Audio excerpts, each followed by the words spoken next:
một tí nữa đâu. Dưa được xe xe. Ủa xe mà. Ủa xe mà. Tao sắp có máy em bằng nó mò. Ủa à. Có chỉ máy á.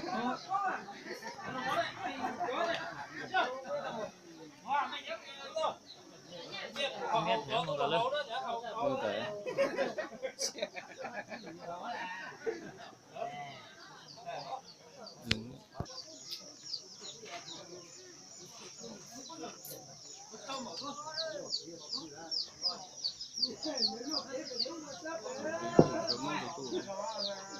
Đâu nào?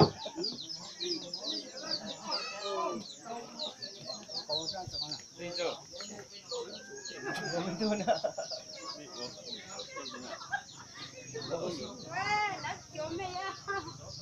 Tổng tỏ chứ.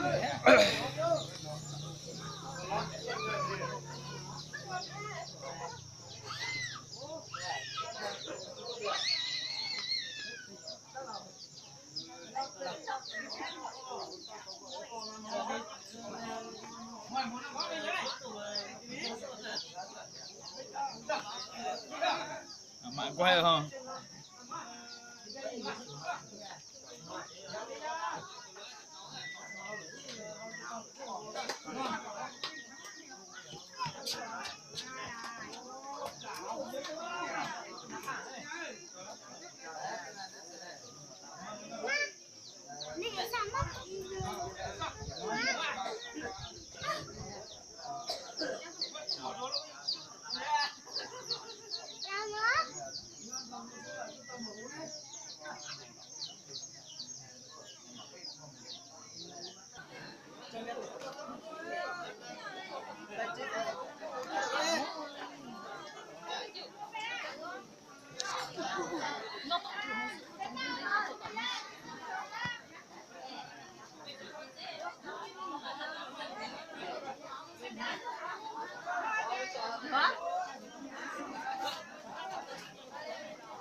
Wow, chết trời không đấy.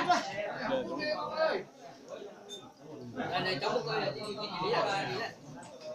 Quay.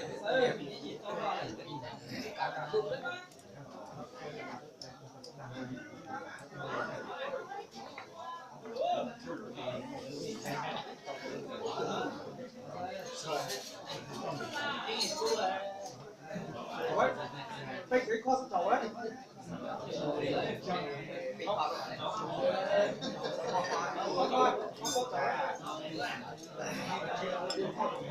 nó chỉ được tao cái của nó có anh chú ạ đấy nhá anh là cái chú ạ bạn chẳng có chú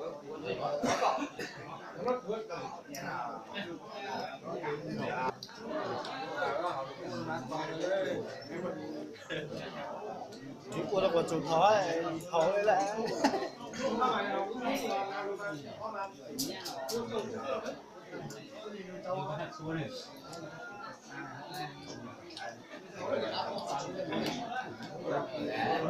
Được á, đúng à?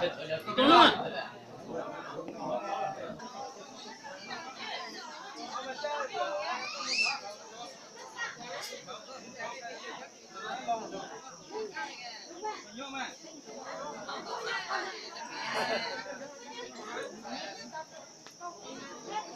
Xong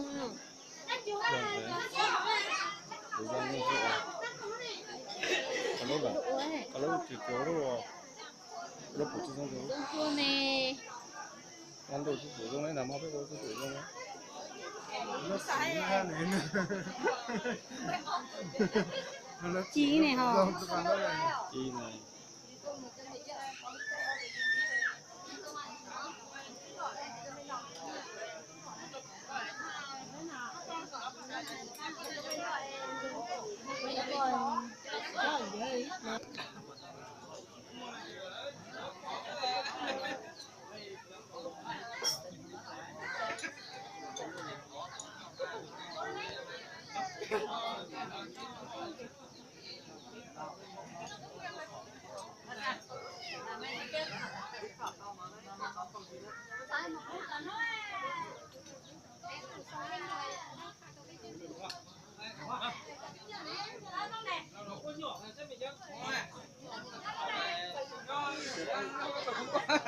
Em nói bị say.